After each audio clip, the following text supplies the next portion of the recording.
marketing is not just advertising. Advertising is just one of the elements which fall under marketing. What is the worst marketing advice you've received so far? Spray and pray. That was a terminology which was so evident about 6-7 years back when people never understood what targeting essentially was. I think AI is a key aspect in your arsenal. You'll have to embrace it. You get the outcomes a lot more quicker than a typical day in the life of a marketer. I still believe there is a lot of scope for agencies. They cannot become redundant overnight. Is there a B2B company, especially other than yours, who's killing it in the B2B space, who you'd like to just give a pat on the back?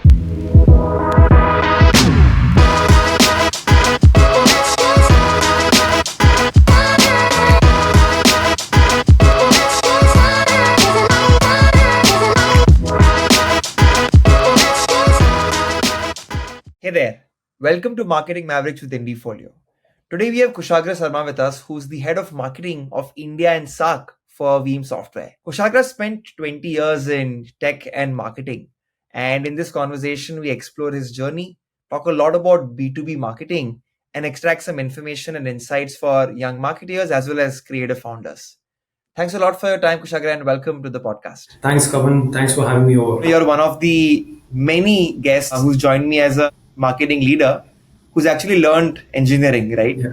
So what is the story behind you deciding that you want to pick a career in marketing? Yeah, it's a very interesting story. It all happened with my career journey, of course. So I started off with a few bunch of organizations. I started my journey with emphasis, moved on to Microland, focusing on the networking solution piece from a tech standpoint. Then we moved into a company called Telelogic, which got acquired by IBM eventually. And that is where the pivot essentially happened, right? So when I was with IBM, I was managing the tech support team, predominantly focusing on certain areas of their rational software positioning into the market.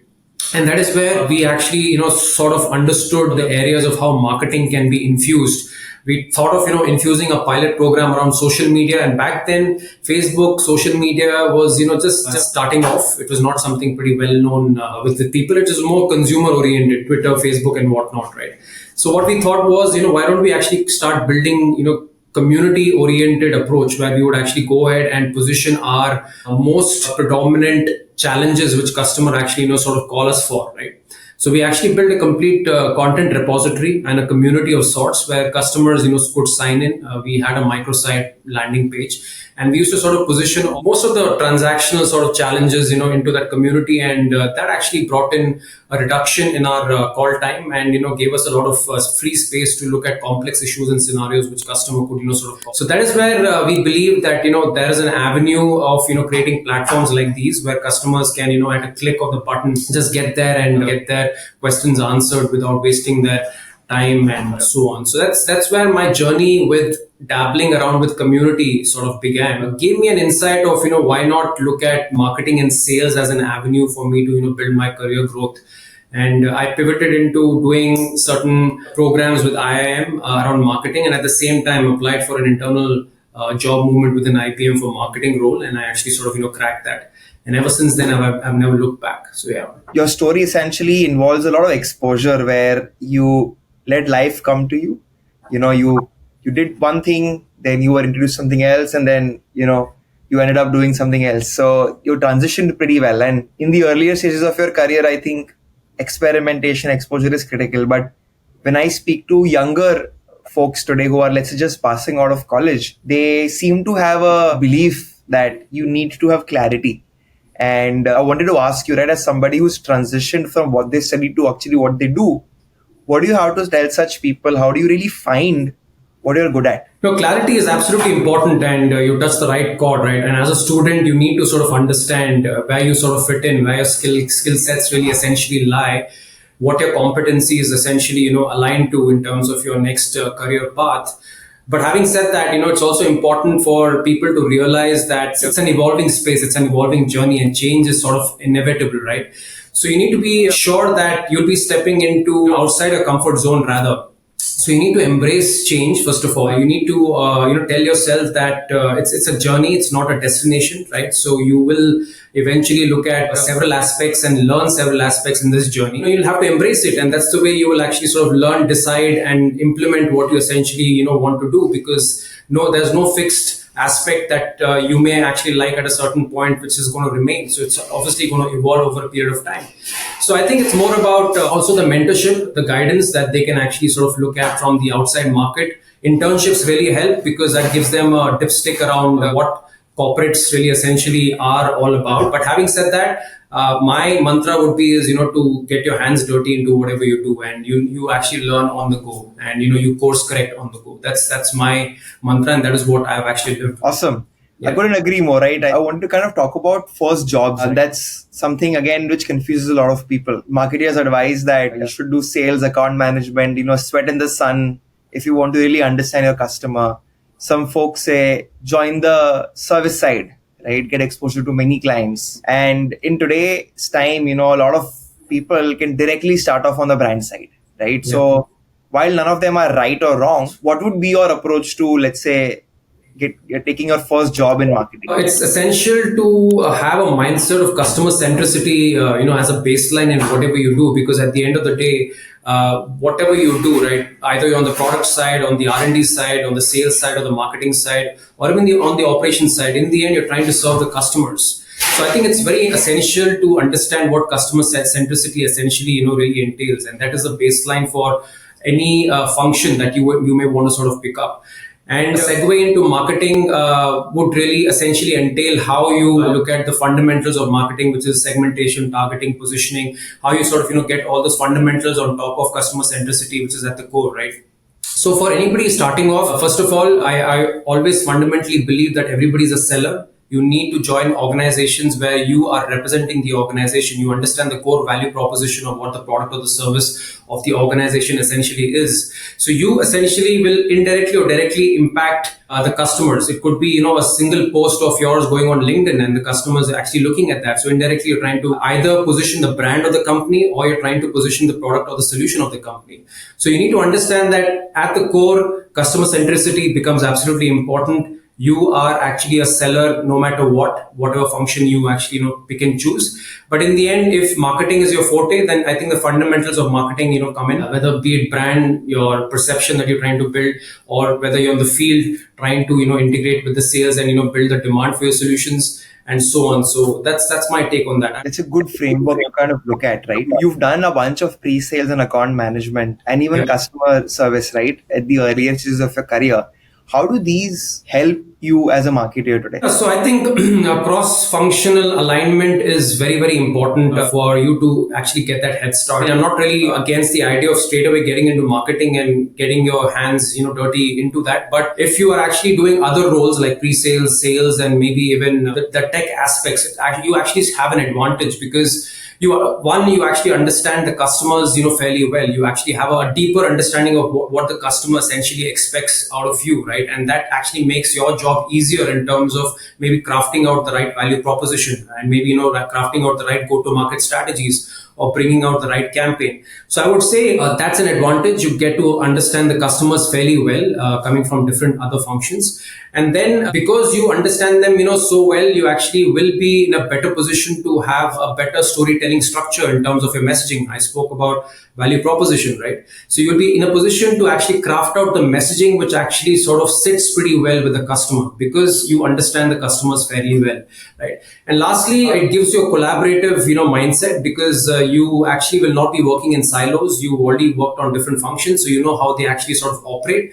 So the interoperability issues don't really come by, and you can actually easily collaborate with these teams and become a dream force within the organization to go to markets. That comes with my experience as well. I've dabbled with pre-sales, tech support, a little bit of software testing as well, a little bit of sales as well, and eventually I'm doing marketing. All the push at the beginning of my career has actually helped me hone my marketing skills a whole lot better. 100%. That really helps you, as you said, understand the customer, come on board as a customer-centric person, right? Yeah. So resonate that with a lot. I want to now jump into B2B. I continue to believe B2B is such a massive opportunity, but I don't see a lot of buzz, especially with the younger folks in this realm. I want to break some myths on B2B with you, right? So the first myth generally is B2B marketing is damn boring, and it's essentially just making slide decks and PDFs, right? So Can you tell a little bit about what do you think B2B marketing is, and how is it different from B2C, and how is it similar to B2C as well? Yeah, I quite get this question very often, and B2B, although could be very dry as a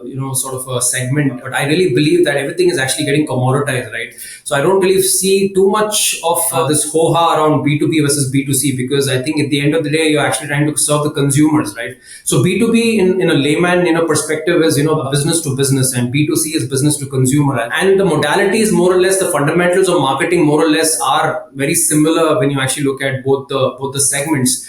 But in this day and era, like I said, it's a consumption era, right? So it's an era where people are consuming. So I don't essentially see too much of a difference between how you operate in a B2B world versus a B2C world. Although B2B has its own set of frameworks and processes and how organizations operate, which can get a tad boring. But I think organizations are understanding that slowly. We're looking at catering to the Gen Z personas now, and Gen Zs, don't essentially understand that ordinary business language. They actually need to be aligned to how they understand things as a persona, and businesses need to sort of understand that. So businesses are slowly understanding that, and the B2B landscape is slowly evolving and changing in terms of how they are operating as well, because the consumer model is changing as well. The buying behaviors are changing as well. So with that, it's essential that businesses also align and embrace in this evolution and create that pivot. And I already see that happening with the kind of campaigns that we drive and we run. We try and hit the chord and make it as authentic and as informal as possible to actually resonate with the audience. So I really see that change happening, and I believe that there's not too much of a difference now in how we go to market with a B2B versus a B2C model. We have to come outside the conventional peripheries of how you operate these days, because now again you're looking at hiring early freshers and marketers who are like in their 20s, and they come in with a different mindset. So I think selling a boring product into the market with that kind of a persona, I think can be a tad challenging. But I think we need to draw some lines around the creativity aspects, right? How we can actually infuse creativity into how we position our market, or how we sell into the market, is something that can actually bring in that motivation or the incentive for these young freshers to position these kind of solutions into the market. And I think that's the area that we should actually look at playing around with. 100%. When you talk about B2B, it further gets split into SME, mid-market, and enterprise. And playbooks are pretty different with these kind of, segmentations. So can you broadly share how you go about selling to an SME, and how do you end up selling to an enterprise in the B2B realm? So this is more like a volume versus a value approach is in my thought process, right? So value is more about enterprise selling, where the deal sizes and the sales cycles are essentially longer and bigger. Your positioning becomes a lot more 1:1, or maybe a 1:few kind of a scenario, where, for example, if I take BFSI as an example, which is predominantly a banking and financial sector, right? So then you actually have to hone your messaging, your targeting, and your positioning based on that kind of an industry vertical. And that is where your account-based marketing comes into the picture. So the principles remain very simple, whether it could be like a 1:1 approach where you're selling to maybe a top-tier bank and you're trying to position your solution to a top-tier bank. So you'll have to refine and craft your messaging aligned to the industry, which is banking, and then break it down and understand what this bank is all about, what their 5-year strategy looks like, what their digital transformation footprint looks like, and how does my solution fit into their journey, right? So if you can actually sort of understand that and bridge that and then communicate and articulate your messaging, then I think it sits really well, and the enterprise client, sort of loves that. And that, again, is a typical account-based marketing example that I can think about. And that's like a value motion where the deal sizes are a lot bigger, although the sales cycles can be a lot longer. Whereas in SME and mid-market, it's more about agility and how you pivot fast. It is about, how you sell fast. And it's more about a run rate kind of a scenario where your businesses are consistently operating and consistently catering to that market. It could be your tier 2, tier 3 cities where these organizations sit. And then you'll have to look at maybe your channel ecosystem or the partner ecosystem. They join hands with you, and they become your additional foot soldiers for you to position the market. And that is how your SME and mid-market essentially works, with the help of your partners, your channel ecosystem, and so on. And the positioning of that is a little different. It is through a distributor route or through a channel route.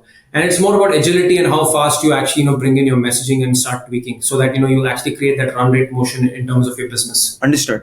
Yeah. So I love that value versus scale or a quantity angle. Sometimes for a young company, defining something like a purpose is very hard. Even when I am asked, can you portray your brand as a person, or what's really your broader positioning? I think we've been around for 10 years in Folio, so I have answers to those questions. But when I was starting up, right, the first few years, I was like blank. I was like, should it be what I think it is? Should it be what the customers want? Should it be what's a market differentiator?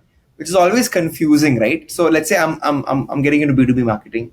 Yeah. There are channels, there are strategies, there are techniques. Anything which has worked for you, and anything you would urge younger marketeers, especially in B2B, to become champions of? Yeah, so I think I'll pick up an intangible angle to this, and I think it is more about authenticity these days, right? And how you build your relationships in the market.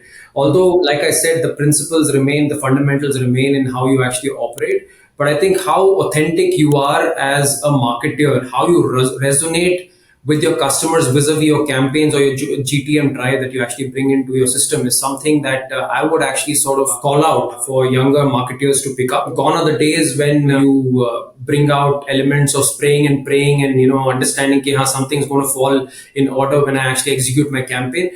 These days it's very, very targeted. It is very personalized. So I think understanding your customers, creating an AI stack which helps you build those efficiencies as a marketer, and at the end of it all, drawing a perimeter of creativity around that and being as authentic as you can as a marketer is going to be the game changer as a freshman entering marketing. I think that's a great segue to actually discuss a little bit more about AI. In marketing and sales, AI seems to really show a lot of promise. What's your general philosophy towards AI?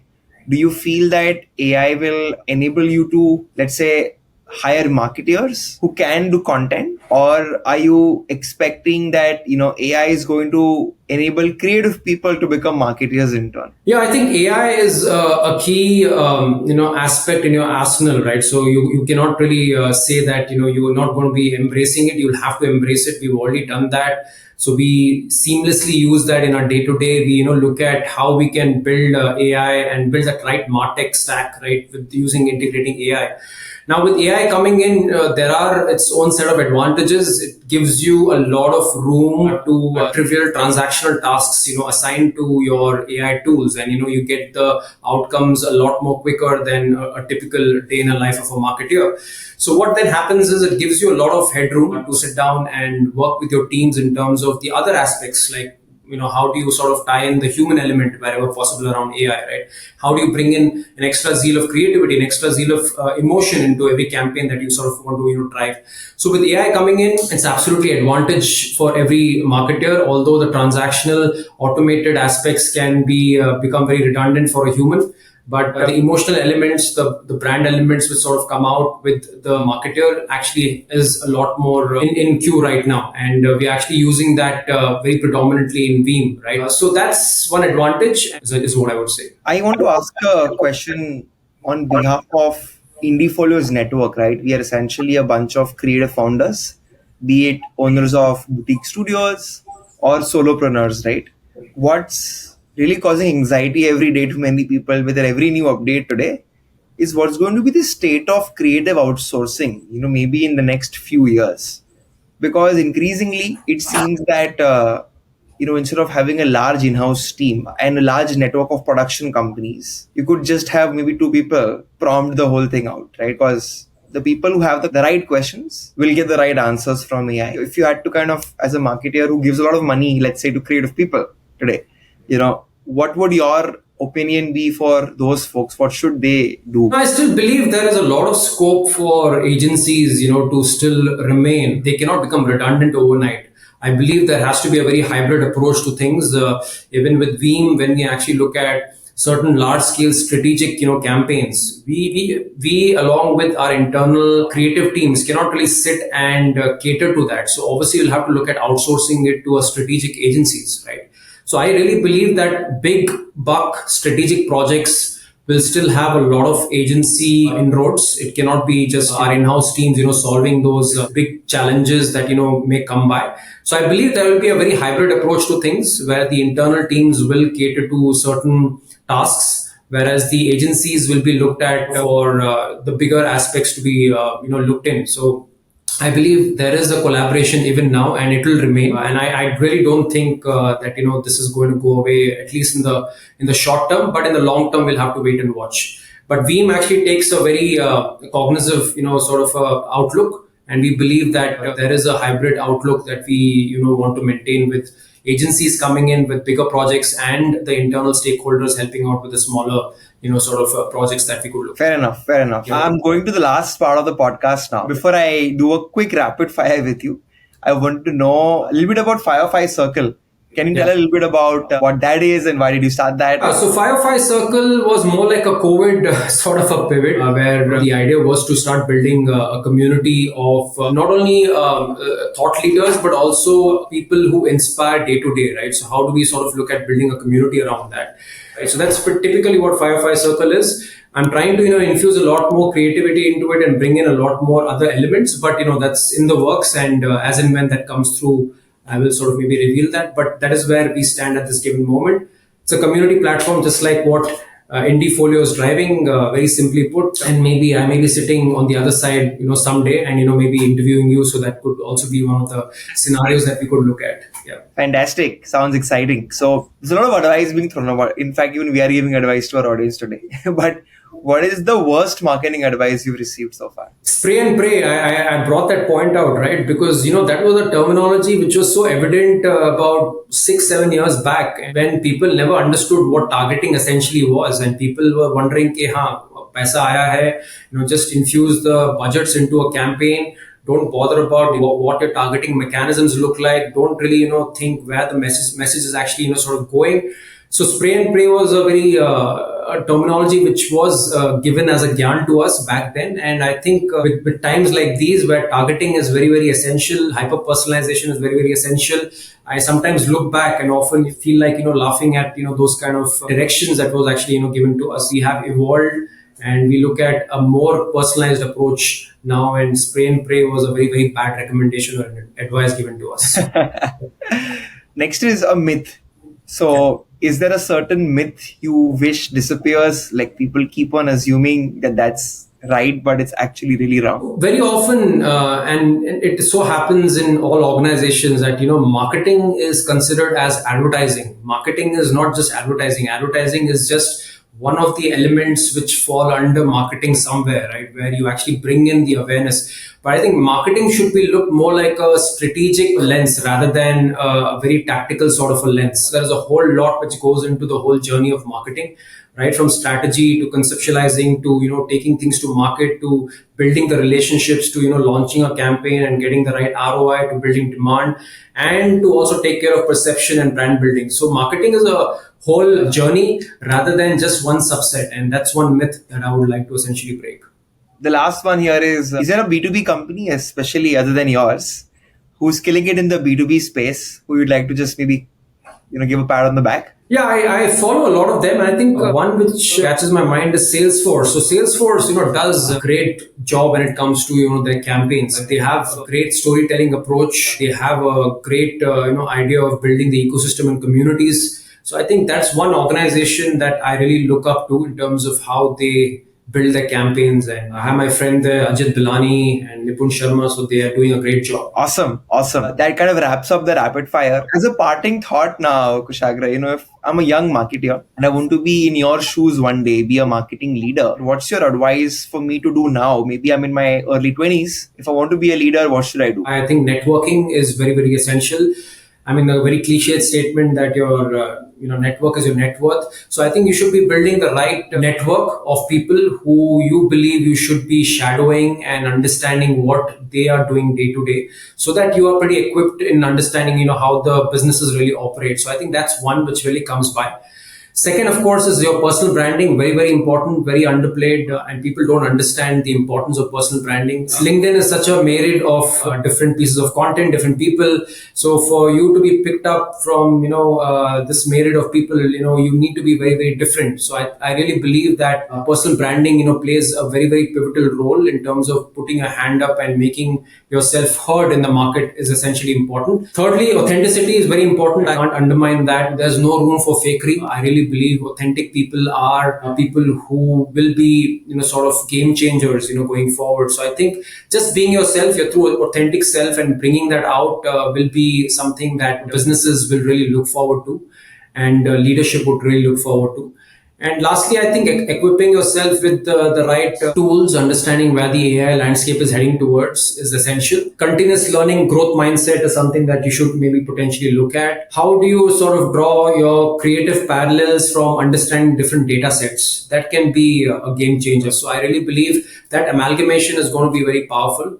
Lastly, understanding AI and being absolutely ethical about how you operate these tools is something which every marketer should understand and know. So those are my tidbits. Awesome. I think that's again a great framework for anybody to follow. Thank you so much for your time. And for everybody who tuned in, thank you so much to you as well. If you'd like to hear any other marketing leaders soon, please like, share, and subscribe.